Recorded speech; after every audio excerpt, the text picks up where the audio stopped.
Well, the rubber match is here. The rematch of the last game, which was a rematch of the previous game. Pitt and Wake Forest are meeting for the third time this season. And this is a huge one. A huge game this afternoon in the ACC Tournament. Pitt, Wake Forest, the 2:30 game, which hopefully will start right around that time. Monster game, huge game with giant implications for both teams. Maybe an elimination game for whichever team loses this. Maybe not necessarily an automatic qualifier for the team that wins it, but a whole lot is riding on it. And whoever loses this game is going to have a far tougher time convincing the NCAA Tournament Selection Committee that they should be included in the field. Whoever wins it is going to have a pretty quality win heading into Friday, presumably against North Carolina in the ACC Tournament semifinals. This is a huge game. I'm fired up for it. I think you're probably fired up for it. Let's get started and start counting down the hours and the minutes until Pitt's quarterfinals game against Wake Forest. And we'll begin right here on the Morning Pitt to get you started on youtube.com/Panther-Lair.com.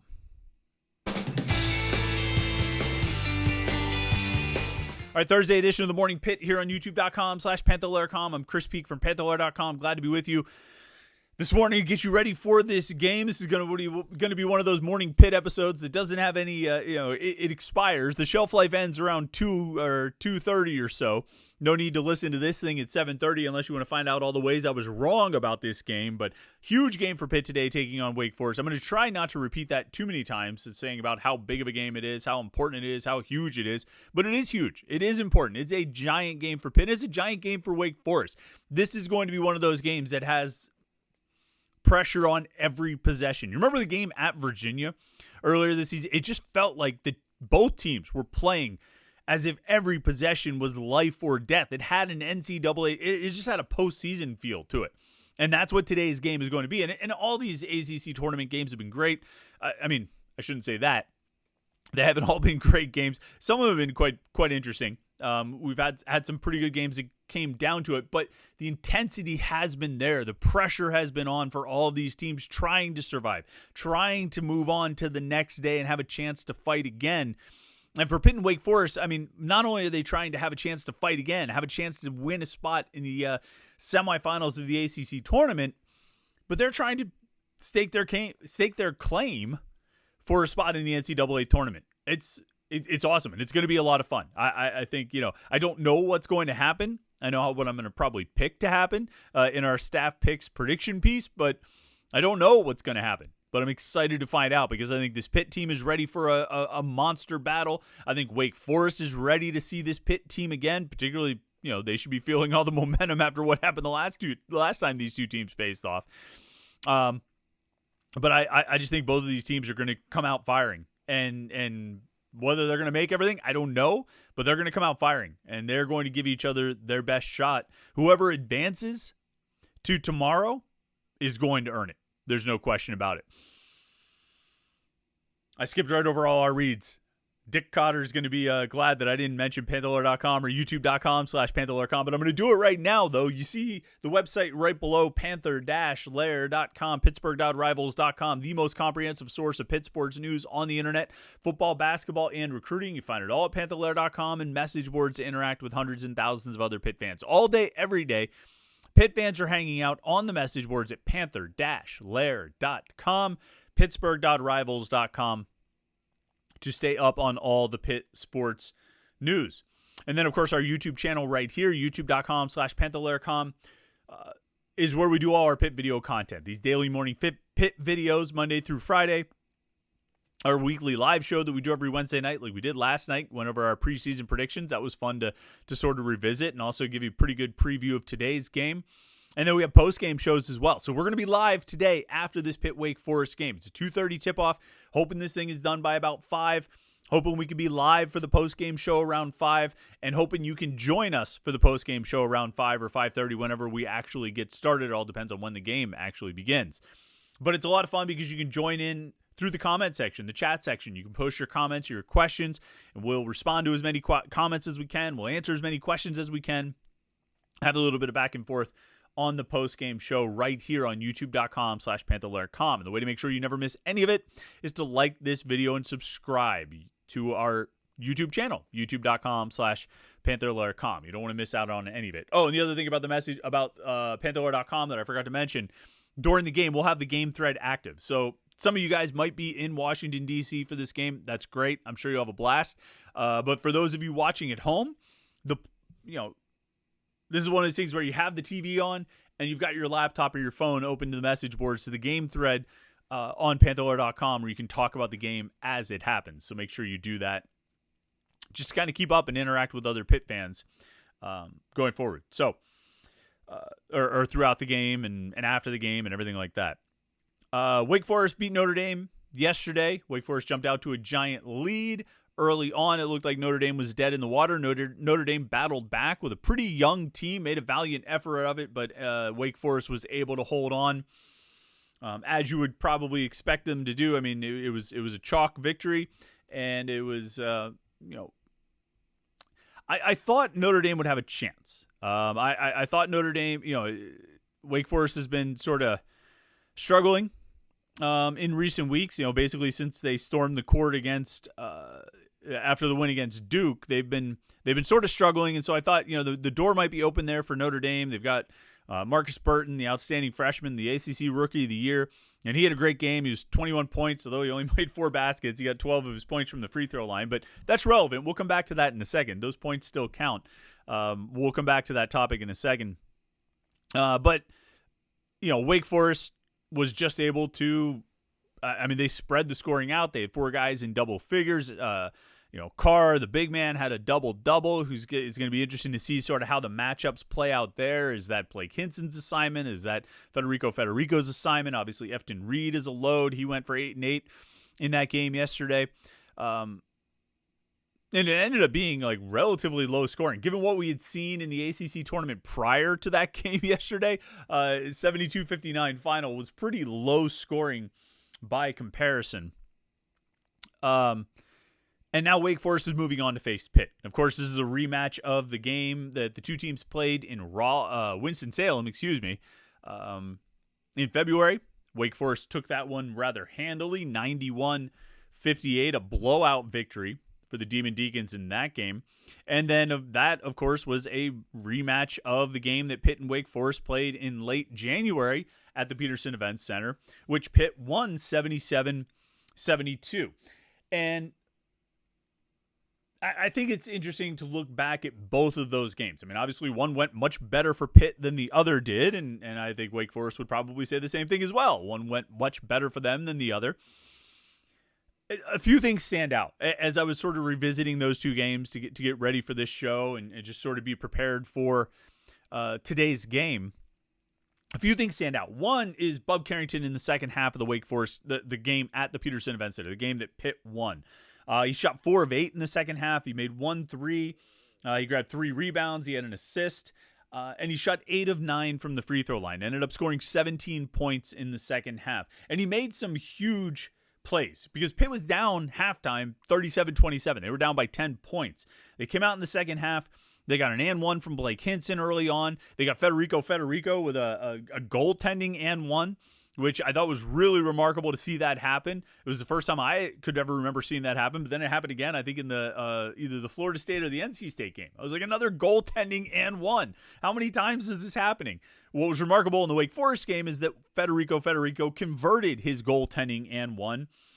And then Carrington hit a jumper, and Ishmael Leggett drove, and all of a sudden that 10-point lead was down to 4 points about 4 or 5 minutes into the second half, leading Wake Forest to take a timeout. It was a 10-4 run from Pitt to open the second half. They came out strong after a not very good first half, where they only scored 27 points. Wake Forest pushed the lead back up to 46-39. Carrington hits a jump shot, and Blake Hinson hits a 3, and it's a 2-point game, 46-44. Then as the half goes on, Pitt keeps scrapping. Pitt keeps picking away. Carrington hits his 3 and ties the score at 49-49. Ishmael Leggett hit a 3 to tie the score at 53. Carrington hit a pair of free throws to tie it at 55-55, and then follow that up with another pair of free throws to go 57-55.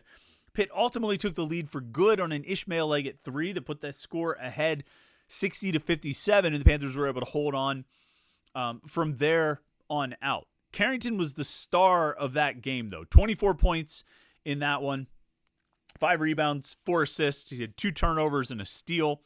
But like I say, he made 8 of 9 from the free throw line, and that was all in the second half. A huge second half performance from Carrington. He played all 40 minutes. He was the man in that game. And, Blake Hinson, nothing, just 17 points. Sort of a quiet night from Hinson. Ishmael Leggett, though, was the second leading scorer for Pitt, had 22 points, made 9 field goals in that game, 4 of 6 from 3. And, of course, he chipped in his 5 rebounds, which he's pretty good for about 5 rebounds every game. Pitt ends up. I mean, it was a game that they've done this a few times where they've dug themselves a hole, either in the first half or at halftime, and they were able to battle back and dig out of it. The game at Wake Forest was a little bit of a different story. Wait, what else was I going to say about that first game? Just Bub Carrington. It was one of his more standout performances. But at that time, Carrington was sort of up and down. He hadn't really hit his stride, certainly not the stride that he hit over the last 5 games of the regular season. You fast forward to the second Wake Forest game, the game at Wake Forest, which was less than a month later. It was about 3 weeks later. And, I mean, this was just Wake Forest from the start. It was a dominant performance from Wake Forest in a big game. Both teams knew this was a big game. I think they both came in with right around the same record. They were both right around the same spot in the ACC, and this was a little bit of what looked like it could be a separation game, not knowing the hole that Wake Forest was going to fall into just a couple weeks later. What stands out to me about the second game, okay, what stood out to me about the first game was the way that Bub Carrington stepped up in the second half. Ishmael Leggett stepped up in the second half. Blake Hinson made a couple big shots, but only made 4 threes in the second half of that game, which is not that much of that first game, the one that they won. But they were all big shots, and they came from a couple different guys, Leggett, Carrington, and Hinson. What stands out to me about the second game is that I think when you look at it, you really see that it was just extremes. Extremes. 91-58 was the final score. Wake Forest shot 60.8% from the field. They shot 50% from 3. They made 10 of 20. They shot 95% from the free throw line. Made 19 of 20. It wasn't a small sample size. 19 of 20 from the free throw line. Quite literally, and I didn't study the stats on every box score from Wake Forest this season, but I'd have to imagine there aren't many games where they can compare to those numbers. 91 points, 60%, 61% from the field, 50% from 3, 95% from the free throw line. It was quite literally Wake Forest's best game of the season. And fortunately for the Demon Deacons, although they didn't necessarily need it, they caught Pitt in quite literally the Panthers' worst game of the season. Pitt shot 29% from the floor, made 18 baskets in the game. They shot 27.3% from the outs beyond the arc and 68.4% from the free throw line, 13 of 19. They scored 25 points in the second half. That's the fewest they've scored in any half this season, or in any second half this season. They made 29% from the field. That's a season low. 18 field goals made is their lowest total in an ACC game this season. The only game this year where they made fewer than 18 field goals was the Missouri game, where they had 16. And then some of the other numbers, like 9 3-pointers made, or 29 rebounds, or 9 assists. These were all among the bottom 3 games for Pitt all season. It was quite literally their worst performance of the season. And so we look back at that game and we say, holy crap, Pitt got blown out by 30. And they're going to face this team again after getting blown out by 30? Yeah, they got blown out by 30. But it was, again, quite literally. This is not an exaggeration. This is not hyperbole. It's not trying to make a point. It was their worst performance of the season. And it happened to come up at the same point where Wake Forest was having its best performance of the season. And I'm the kind of guy, when I see extremes, I don't usually expect the extremes. I usually expect things to sort of settle in the middle. And it seems to me it's probably likely that what we're going to see today, this afternoon, will be much closer to the first game than the second game. And I don't necessarily mean that that guarantees a Pitt win, but I think what we're going to see is a game that's far more in the middle, not with either of these teams performing at its extremes of either team, Pitt or Wake Forest, having its best game of the season, best performance of the season. And likewise, neither team having its worst performance of the season. I think you'll see something a little bit closer to the middle, which means that I think this game, it really could go either way. And what it'll come down to for Pitt, just like any game, and you could say something similar for Wake Forest, it's going to come down to how the big guys play, how the stars play. How does Hunter Salas play? You know what I mean? What does Efton Reed contribute? What is the Hildreth kid? You know what I mean? They've got their guys, and their guys are really good. Kevin Miller and Cameron Hildreth and Andrew Carr is a big one. He had a really good game against Notre Dame yesterday. But what does Blake Hinson do? How does Bub Carrington play? Does he carry over his strong play from the last 5 games of the regular season?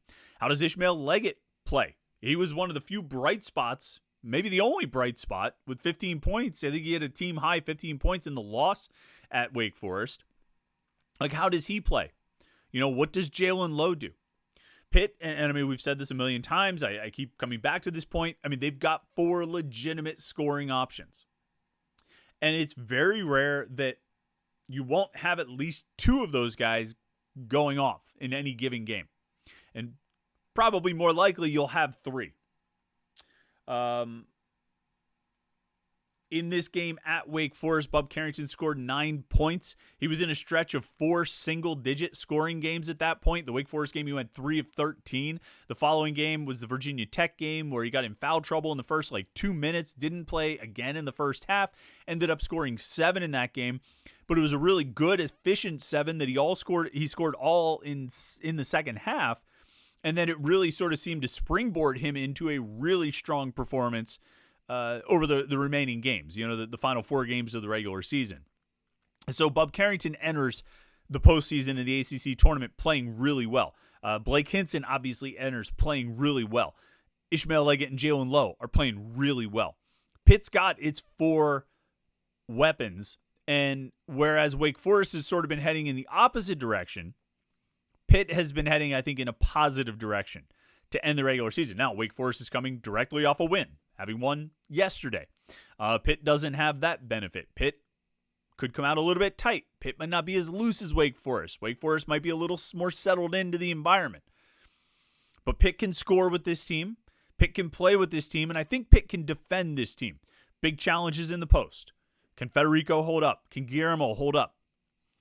But in the backcourt and on the wings, I think Pitt can go blow for blow with Wake Forest. You don't want to go blow for blow. You don't want to go basket for basket, but I think they can. And I think they can defend as well. I think Bub Carrington or whoever draws the assignment on Hunter Salas is going to, should be able to make his life difficult. I think this has been a good defensive team, Pitt, that has gotten better as the season has gone on, obviously with some exceptions like the last Wake Forest game. And Wake Forest is a really good shooting team and a really good scoring team. So the challenge is going to be there. But I think this Pitt team keeps learning game by game what they need to do, not just in terms of moving the ball on offense, which they've been doing a better job of over the past 5 games, but also in terms of defending out on the 3-point line, defending drives, defending guards and wings who can shoot. You see what happens down low. I don't know. Federico was much better against DJ Burns the second time he faced him. See how he does against Efton Reed. Well, I guess he already played Reed a second time. We'll see how he does in a third time. Maybe it'll be Will Jeffress' time once again after Jeffress had so much success defending Reed in the second half of the first game, the one at the Petersen Events Center. I don't know what's going to happen today. I know Pitt can win. I think they will win, but I'm not exactly guaranteeing it. What I do know, what I will guarantee is I'm pretty excited for this game. And I think you probably are too. It should be a great one. Should be a lot of fun. I'm looking forward to it, and I think you probably are too. And I know I'm also looking forward to the post-game show. Remember, after the game ends, we will be live right here at youtube.com/Panther-Lair.com. I'm looking forward to that. I'm looking forward to the game more, but I'm really looking forward to having that post-game conversation. Can't wait to get that started. So tune in and join us for that right here at youtube.com/Panther-Lair.com. If you want to make sure you don't miss it, like this video and subscribe, and then you'll be caught up with everything we do right here at youtube.com/Panther-Lair.com. So thanks for tuning in today. Hope it's been a great week for you so far. It's going to be a great Thursday. We got basketball all day, which makes it a great day. Enjoy the game. We'll talk to you afterward on the Panther-Lair postgame show right here on youtube.com/Panther-Lair.com.